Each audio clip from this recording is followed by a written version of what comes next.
আসসালামু আলাইকুম ওরহমতুল্লাহি ওবরাকাতুহ ইন্নাল হামদুলিল্লাহ ওয়াসসালাতু ওয়াসসালামু আলা রাসূলিল্লাহ ওয়া বা'দ। পৃথিবীর কোটি কোটি মানুষের হৃদয়ে লুকিয়ে থাকা এক অপার আকাঙ্ক্ষা, একটি স্বপ্ন, একটি ডাক, যে ডাকে সাড়া দিয়ে মানুষ ছুটে যায় ভালোবাসার টানে, ঈমানের টানে, রবের ঘরের পানে। হজ শুধু একটি সফর নয়, এটি আল্লাহর জাগরণ। এটা শুধু কিছু আনুষ্ঠানিকতাই নয়, বরং এটি গুনাহ মুছে নতুন জীবনের সূচনা। হজ এমন এক যাত্রা যেখানে ধনী, গরিব, কালো, সাদা সবাই এক হয়ে দাঁড়ায় এক কাতারে, এক রবের দরবারে। আজকের বিষয় হজ, হৃদয়ের টানে, কাবার পানে। সুপ্রিয় দর্শক শ্রোতা, কাছে এবং দূরে যেখানে আছেন সবাইকে স্বাগত জানাচ্ছি যমুনা টেলিভিশনের নিয়মিত আয়োজন in the name of Allah with BRB cables অনুষ্ঠানে। আপনাদের সাথে আছি আমি নিজাম বিন মুহিব। অনুষ্ঠানটি টিভি সেটের পাশাপাশি যমুনা টেলিভিশনের ফেসবুক পেজেও সরাসরি সম্প্রচারিত হচ্ছে। দর্শক, আপনারাও আমাদের সঙ্গে যোগ দিতে পারেন ইনশাআল্লাহ। আজকে গুরুত্বপূর্ণ এই বিষয়ে আলোচনা করবার জন্য আমরা আমন্ত্রণ জানিয়েছি প্রফেসর ডক্টর মোহাম্মদ মনজুর ইলাহি হাফিজাহুল্লাহকে, যিনি অধ্যাপক, জাতীয় বিশ্ববিদ্যালয় গাজীপুর। আসসালামু আলাইকুম রহমতুল্লাহ। ওয়ালাইকুম আসসালাম ওয়া রাহমাতুল্লাহি ওয়া বারাকাতুহু। স্যার, কেমন আছেন?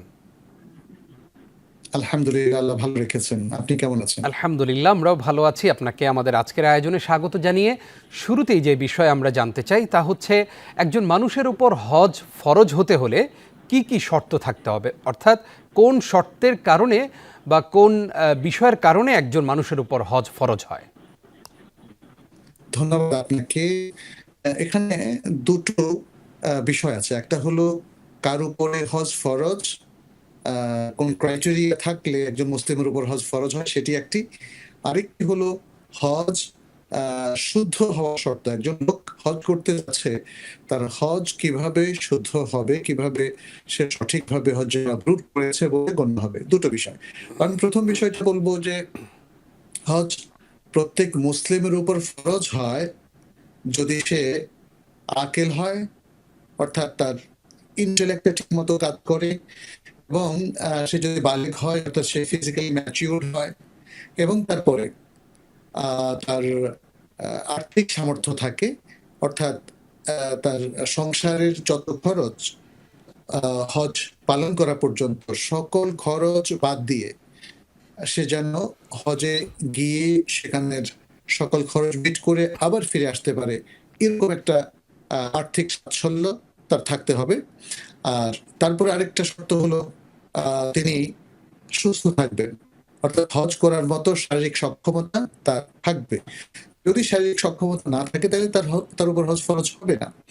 এবং সর্বশেষ যে শর্তটি বলবো সেটি হচ্ছে একজন মহিলার বা মহিলা হজ যাত্রীর সাথে সম্পর্কিত। সেটি হচ্ছে তার সাথে মাহরাম থাকা অথবা স্বামী থাকা, অর্থাৎ তিনি যদি আর্থিকভাবে সমর্থ হন, শারীরিকভাবে সমর্থ হন, এবং তিনি আকেল বালেগ সবকিছুই তার ঠিক আছে, তিনি মুসলিমও। এবং তারপরে হলো তার সাথে এখন কে যাবে? তিনি কি একাকি যাবেন? উত্তর হচ্ছে যে না, তার সাথে হয়তো তার স্বামী যাবেন, যাওয়ার মতো সামর্থ্য স্বামীর আছে, অথবা তিনি স্বামীকে নিয়ে যেতে পারবেন, অথবা স্বামী যদি যেতে না পারেন তাহলে তার মাহরাম থাকবে, মাহরামকে তিনি নিয়ে যাবেন, অথবা মাহরাম তার সাথী হিসেবে যাচ্ছেন পয়সা দিয়ে, এটাও হতে পারে। তাহলে এই শর্তগুলো যদি পূরণ হয় তাহলে এমন ব্যক্তির উপরে হজ ফরজ হবে। আর হজ শুদ্ধ হওয়ার জন্য বেশ কিছু শর্ত আছে। তার মধ্যে একটি হচ্ছে হজের মধ্যে কোনো ধরনের ঝগড়াঝাঁটি না করা, পাপে লিপ্ত না হওয়া, এবং কোনো নাফাস বা কোনো ধরনের অশ্লীলতা বা যৌনতা হজের মধ্যে প্রদর্শন না করা। এবং পাশাপাশি হজের মধ্যে আর্থিক যে হালাল ইনকাম সেটি নিশ্চিত করা। তাহলে এই জিনিসগুলো যদি নিশ্চিত হয় এবং তিনি যদি তার ঈমান আমল সঠিক রাখেন, বিশুদ্ধভাবে হজ পালন করেন, হজের ফরজ ওয়াজিব ঠিক রেখে, এবং পাশাপাশি শিরক মুক্ত আর বেদাত মুক্ত থেকে হজ করতে পারেন, তাহলে আশা করা যায় তার হজটা কবুল হবে এবং সেটি হজে মাবরুর হবে। হজ শুদ্ধ হওয়ার যে শর্তগুলো আছে সেটি এখানে পরিপূরণ হবে বলে আশা করছি। কারণ এই শর্তগুলো এগুলো সকলেই কোরআন সুন্নাহর আলোকেই নির্ধারিত, এবং সেগুলো সে আলোকে আমি আপনাদের সামনে উপস্থাপন করেছি। জাযাকাল্লাহ খাইর। স্যার, আমরা অনেকগুলো বিষয় জানলাম। আমরা জানতে চাইবো আপনার কাছে যে হজ বিশুদ্ধ না হওয়ার ক্ষেত্রে কোন কোন কাজগুলো আমরা যদি সেখানে হজে গিয়ে যদি করি, এমন কি কাজ আছে যে কাজ করার কারণে হজ নষ্ট হয়ে যায়? ধন্যবাদ আপনাকে। হজ নষ্ট হওয়ার অনেকগুলো কারণ রয়েছে। এর মধ্যে এক, যদি আমরা কোনো বেদাত বা শরিয়াতে অথরাইজড নয়, সঠিক নয় এমন কোনো কাজে লিপ্ত হয়ে পড়ি, অথবা আমরা হারাম ইনকাম দিয়ে যদি হজে যাই, কারণ নবী সাল্লাল্লাহু আলাইহি ওয়াসাল্লাম বলেছেন, ইন্নাল্লাহা তাইয়্যিবুন লা ইয়াকবালু ইল্লা তাইয়্যিব। আল্লাহ পবিত্র, তিনি পবিত্র ছাড়া কোনো কিছু গ্রহণ করেন না। হজে শারীরিক কাজকর্মের পাশাপাশি এর পেছনে অনেক খরচও করতে হয়, অতএব খরচটা হালাল হতে হবে। হজকে সব ধরনের পাপ এবং ঝগড়াঝাটি মুক্ত রাখতে হবে। হজে গিয়ে কোনো ঝগড়াঝাটি করা যাবে না এবং হজের মধ্যে কোনো পাপ কাজেও লিপ্ত হওয়া যাবে না, এবং বিশেষ করে যারা সস্ত্রীক হজে যাচ্ছে তারা এহরাম অবস্থায়, সেটা উমরার এহরাম হোক আর হজের এহরামই হোক, এহরাম অবস্থায় এহরাম থেকে হালাল হওয়ার আগ পর্যন্ত এবং হজের বড় বড় কাজগুলো, বিশেষ করে তওয়াফ সা'i সহ বড় বড় কাজগুলো সম্পূর্ণ করার আগ পর্যন্ত স্বামী স্ত্রী মেলামেশা না হওয়া। যদি এর কোনো একটি ঘটে যায় তাহলে তার হজ মাবরুর হবে না, এবং অনেক ক্ষেত্রে হজ পুরোপুরি বাতিল হবে। তখন পরবর্তী বছর তাকে আবার হজ কাজা করতে হবে। সুতরাং হজকে শুদ্ধ রাখা এবং হজকে মাকবুল হজ হিসাবে কবুল করানোর জন্য জি। এই শর্তগুলো যদি তিনি পূরণ করেন, তার শর্ত অনুযায়ী সেটা শুদ্ধ হবে। আর এগুলো যদি তার মিস হয়ে যায়, কোনো একটা গুরুত্বপূর্ণ শর্ত, তাহলে তার হজ বাতিল হয়ে যেতে পারে। আশা করি আমাদের দর্শকরা বিষয়টি খেয়াল রাখবেন। শেখ, আসবো আপনার কাছে আবারও ইনশাআল্লাহ ছোট্ট একটি বিরতির পর। আমরা আপনার কাছ থেকে এবার জানতে চাইবো যে একজন মানুষ, তার সারা জীবনের স্বপ্ন থাকে সে হজে যাবে, কিন্তু সেই হজে যাওয়ার পূর্বে যদি তার সেই প্রিপারেশন না থাকে, তার কোরআন তেলাওয়াত অশুদ্ধ থাকে, কিভাবে তাওয়াফ করতে হয়, কিভাবে সাই করতে হয়, এগুলো যদি না জানে, কখন থেকে কখন পর্যন্ত আরাফার ময়দানে অবস্থান করতে হয়, এসব যদি না জানে, শুধুমাত্র এহরাম পরিধান করেই গেলাম দল বল বেঁধে, আবার চলে আসলাম, সবাই আমার নামের আগে হাজি সাহেব লাগালো, আলহাজ বলল, এতেই কি আমার হজ আল্লাহর কাছে কবুল হবে? আপনি খুব চমৎকার একটি প্রসঙ্গ এখানে উপস্থাপন করেছেন। আমরা যারা হজে যাচ্ছি, হজের সঠিক প্রস্তুতি কিন্তু আমাদের লাগবে, এবং হজের যে ম্যানার্স, যে এটিকেটস, যে এথিক্স আছে, সেটা আমাদেরকে মেনটেন করতে হবে। আমি যদি হজের পবিত্রতা ক্ষুণ্ণ করি, তাহলে হজ কি করে কবুল হবে? আমাকে একাধারে কয়েকটি জিনিস দেখতে হবে।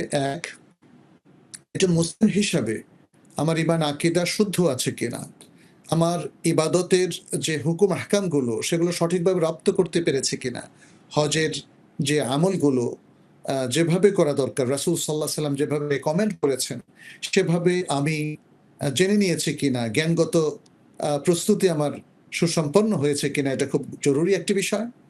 হজ যে কারণে বাতিল হয় সেগুলো আমি জানি কিনা এবং সেগুলো অ্যাভয়েড করছে কিনা, হালাল ইনকাম সাথে আছে কিনা, এবং পাশাপাশি আমি মক্কা মদিনা যাওয়ার পরে অন্যদের সাথে আমার আচরণ, এসব কিছু খুব গুরুত্বপূর্ণ। এবং মক্কা মদিনার পুরো জায়গাগুলোকে বলা হয় শাআয়ের মিন শাআইরিদ দ্বীন, দ্বীনের নিদর্শন। এই মহান নিদর্শনগুলোর সাথে আমার আচরণ এবং এগুলোর প্রতি আমার শ্রদ্ধা সম্মান জানানো, এগুলো ঠিক আছে কিনা। আবার অনেক ব্যক্তিকে আমরা দেখি যে তারা হয়তো কোনো বেদাতে লিপ্ত হয়ে পড়েন, কোনো ভুল কিংবা পাপে লিপ্ত হয়ে পড়েন, গীবতে লিপ্ত হয়ে পড়েন, বা মক্কা মদিনায় বসে তারা সেলফি তোলেন, কিংবা দেখা যাচ্ছে যে তারা তাদের এই রিচুয়ালটাকে তারা ফেসবুক কিংবা ইউটিউবে প্রচারের জন্য ব্যস্ত হয়ে পড়েন। এগুলো সবই হজের যে পবিত্র চেতনা তার সাথে যায় না। অতএব হজকে পরিপূর্ণভাবে আল্লাহর করে নিতে হবে, যে কথাটি আল্লাহ সুবহানাহু ওয়া তাআলা সূরা আল বাকারার মধ্যে বলেছেন, ওয়া আতিমুল হাজ্জা ওয়াল উমরাতা লিল্লাহ, আর তোমরা আল্লাহর জন্য হজ এবং উমরা পরিপালন করো। তাহলে সেভাবেই যদি আমরা করতে পারি এবং সেই প্রস্তুতি সম্পন্ন করে হজকে সুচারুরূপে আদায় করতে পারি, তাহলে হজটা আমাদের সার্থক হবে। অন্যথায় হয়তোবা আমাদের অনেকের নামের সাথে আল হজ লেগে যেতে পারে, কিন্তু হজ আল্লাহ কবুল করবেন কিনা সেটা নিশ্চয়তা দেওয়াটা কঠিন। জি। আশা করি আমাদের এই বছরের যত হাজি সাহেব কিংবা হাজি সাহেবা যারা আল্লাহর মেহমান হয়ে যাচ্ছেন তারা এই বিষয়গুলো খেয়াল রাখবেন ইনশাআল্লাহ। স্যার, আমরা এবার জানতে চাইব হজ একজন মানুষের জীবনে কি ধরনের পরিবর্তন ঘটায়? হজ মানুষের জীবনে অনেক ভালো ভালো পরিবর্তন ঘটায়, যে পরিবর্তনগুলোকে আমরা বলবো ইতিবাচক বা পজিটিভ পরিবর্তন। অর্থাৎ একজন মানুষ যখন হজে যায়, দেখেন সে শুরুতে প্রস্তুতিতে কি করে, মানুষের ঋণ। স্যার, আমরা মনে হয় একটু টেকনিক্যাল প্রবলেমে পড়েছি। আমরা হজ নিয়ে আলোচনা শুনছিলাম আমাদের প্রফেসর ডক্টর মোহাম্মদ মনজুরি ইলাহি স্যারের কাছ থেকে। স্যার আমাদেরকে জানাচ্ছিলেন যে একজন মানুষের জীবনে হজ নানানভাবে পরিবর্তন ঘটায়। একজন মানুষ যখন হজে রওনা দেন তখন তিনি নিজেই আবেগাপ্লুত থাকেন যে আমি আল্লাহর মেহমান হয়ে যাচ্ছি। সেখানে গিয়ে এমন অনেক কাজ করেন যেই কাজের কারণেই তার জীবনে পরিবর্তন আসে, অনেক কিছু শিখে আসেন এবং আল্লাহ তাআলা তার ওই জীবনে এমনভাবেই বারাকা দেন যে হজ পরবর্তী জীবনটা যদি আল্লাহর পথে ব্যয় করতে পারেন তাহলে অবশ্যই আল্লাহ তাআলা তার জীবনটার এই জীবনের শেষ সময়টা তাকে সুন্দর করে দিবেন। আমরা এই সম্পর্কে আরও আলোচনা শুনব, তবে ছোট্ট একটি বিরতির পর ইনশাআল্লাহ। আমরা জানতে চাই, আমাদের কাছে অনেকেই প্রশ্ন করে থাকেন যে মেয়ে বিয়ে শাদী দিতে পারেননি, ব্যাংকে তার ঋণ আছে, স্ত্রীর মোহরানা পরিশোধ করতে পারেননি, তার কাছ থেকে তার কলিগরা টাকা পয়সা পান, ব্যবসা প্রতিষ্ঠানে তার কাছ থেকে অনেকেই টাকা পয়সা পান। এমত অবস্থায় কেউ হজ করলে হজ হবে কিনা? ধন্যবাদ আপনাকে। হজ যদি ফরজ হয়ে যায় একবার, তাহলে তো সে হজ তাকে আদায় করতে হবে। ছেলে মেয়ের বিয়েটা, এটা হজের পথে অন্তরায় হতে পারে না।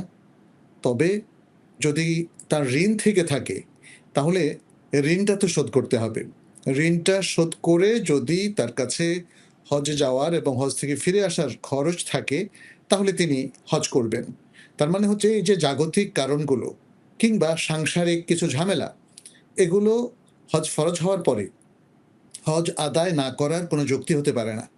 বরং ওলামায়ে কেরাম বলেছেন, হজ ফরজ হয়ে যাওয়ার পরে যত দ্রুত সম্ভব হজ পালন করতে হবে। অতএব আমরা একটা দীর্ঘ সময় ধরে অপেক্ষা করব কিংবা বৃদ্ধ হলে হজ করব, এই চিন্তাটা আমাদের পরিহার করতে হবে। বরং হজ ফরজ হওয়ার পরে যত দ্রুত সম্ভব আমরা হজ করব এবং হজের যাত্রাকালে যদি সম্ভব হয় সকল ঋণ এবং মানুষের দেনা পাওনা শোধ করে তারপর আমরা হজ যাত্রা করব ইনশাআল্লাহ। ইনশাআল্লাহ। স্যার, আমরা হজ নিয়ে কথা বলছিলাম, এবার একটি ভিন্ন প্রসঙ্গে ছোট্ট একটু আলোচনা আপনার কাছ থেকে প্রত্যাশা করছি। সেটি হচ্ছে যে সাম্প্রতিক সময়ে আমাদের সামনে একটি নিউজ এসছে যে একজন পুলিশ সদস্য হতাশার কারণে নিজের পিস্তল দিয়ে তার কপালে তিনি গুলি করে আত্মহত্যা করেছেন। মানুষের জীবনে নানান কারণে হতাশা আসে, হতাশার কারণে মানুষ অনেক ধরনের বাজে সিদ্ধান্ত নেয়। এই ধরনের কাজ, এই যে হতাশার কারণে নিজের জীবনটাকেই বিলিয়ে দেওয়া, সে হতাশা হতে পারে সাংসারিক কারণে, অফিসের কারণে, অথবা নানান কারণে, সন্তানাদির কারণে, শ্বশুর বাড়ির কারণে, যে কোনো কারণেই হতে পারে। কিন্তু এই হতাশার কারণে কি নিজের জীবনকে শেষ করে দেওয়া? আমরা এই প্রসঙ্গে আপনার কাছ থেকে একটু শুনতে চাই, কারণ আল্লাহ তাআলা তো কোরআনে বলেছেন, লা তাকুনাতু মির রাহমাতিল্লাহ, আল্লাহর রহমত থেকে যেন আমরা কেউ নিরাশ না হই। কিন্তু আমাদের যেই ভাই, যেই পুলিশ সদস্য পিস্তল দিয়ে নিজেকে নিজে শেষ করে ফেলেছেন, এটা সত্যি অনাকাঙ্ক্ষিত এবং একটা পরিবারের স্বপ্ন ধূলিসাৎ হয়ে যায়। আমরা জানি যে এর পেছনে অনেক বড় কারণ থাকতে পারে, তার এই হতাশার পেছনের কারণগুলো হয়তো আস্তে আস্তে সামনে আসবে, কিন্তু এই মানুষটি আর ফিরে আসবে না। তাই আমরা যদি আমাদের সামনে কাউকে হতাশাগ্রস্ত হতে দেখি, বিষণ্ণ মনে একাকী বসে থাকতে দেখি তাহলে আমরা তাকে একটু সময় দেওয়া দরকার। আমরা একটু জানতে চাই স্যার, হতাশার কারণে নিজের জীবনকে যদি কেউ শেষ করে দেয় তার ব্যাপারে কি বলবেন? দেখতে পাচ্ছেন একজন পুলিশ সদস্য হতাশাগ্রস্ত হয়ে মানসিক বিষণ্ণতায় ভোগে নিজের অস্ত্র দিয়ে নিজেকে শেষ করে দিয়েছেন গুলি করে। এই যে সমাজে হতাশার কারণে মানুষ তার জীবন শেষ করে ফেলছে, এই বিষয়ে কি বলবেন? স্যার নিশ্চয়ই আমাদেরকে শুনছেন, সামান্য ইন্টারনেট প্রবলেম হচ্ছে হয়তো আমাদের। প্রিয় দর্শক, আমরা সেই জন্য বলবো যে আল্লাহর রহমত থেকে যেন আমরা কখনো নিরাশ না হই। আমরা চেষ্টা করব সব সময় 5 ওয়াক্ত সালাত আদায় করতে, কারণ সালাতই সত্যিই আমাদেরকে অন্যান্য খারাপ কাজ থেকে বিরত রাখবে। এবং আমরা যতই হতাশাগ্রস্ত হই, আমরা যেন এটা ভুলে না যাই যে আমার জীবনের দাম অনেক বেশি, এটার মূল্য অনেক বেশি। আমি নিজেকে শেষ করে দিয়ে আমার নিজেরই ক্ষতি ডেকে আনলাম। আমি যেই মানুষদের উপর অভিমান করলাম, যাদের উপর অভিমান করে আমি আমার নিজের জীবনকে শেষ করে দিলাম, তারা ঠিকই এই পৃথিবীতে থেকে গেল, আমি চলে গেলাম পৃথিবী ছেড়ে। স্যার, আমরা জানতে চাই একজন মানুষকে হতাশাগ্রস্ত করলে সেই মানুষটা আসলে তখন কি করবে? স্যার, আমরা আপনাকে শুনতে পাচ্ছি না টেকনিক্যাল প্রবলেমের কারণে। প্রিয় দর্শক, আসুন আমরা আল্লাহর কাছে বেশি বেশি তওবা করি এবং সবচেয়ে বেশি আমাদের প্রয়োজন এই জিনিসটাই যে আমাদের আশেপাশে কাউকে যখন আমরা দেখব হতাশায় নিমজ্জিত, তাদেরকে একটু সময় দেওয়া, তাদের একাকিত্ব দূর করা এবং তাদের জন্য দোয়া করা, তাদেরকে সান্ত্বনা দেওয়া, বোঝানো যে এই অভিমানের কোনো মূল্য নেই, এই অভিমান করে নিজের জীবনকে শেষ করে দেওয়ার কোনো মানে নেই। আমাদেরকে আল্লাহর কাছে জবাবদিহি করতে হবে। আত্মহত্যা মোটেও ভালো কাজ নয়, ইসলাম এটিকে অনুৎসাহিত করেছে। আমরা প্রত্যেকে চেষ্টা করব আল্লাহ রাব্বুল আলামিনের নিয়মগুলো মেনে জীবনকে পরিচালনা করার। আল্লাহ আমাদেরকে সে তৌফিক দান করুন, আমিন। প্রিয় দর্শক, আপনারা এতক্ষণ দেখছিলেন in the name of Allah with BRB cables. দেখতে দেখতে সময় শেষ হয়ে আসলো। আগামী পর্ব দেখবার আমন্ত্রণ জানিয়ে আজকের মতো বিদায় নিচ্ছি। নিজাম বিন মুহিব। আসসালামু আলাইকুম ওয়া রাহমাতুল্লাহি ওয়া বারাকাতুহু।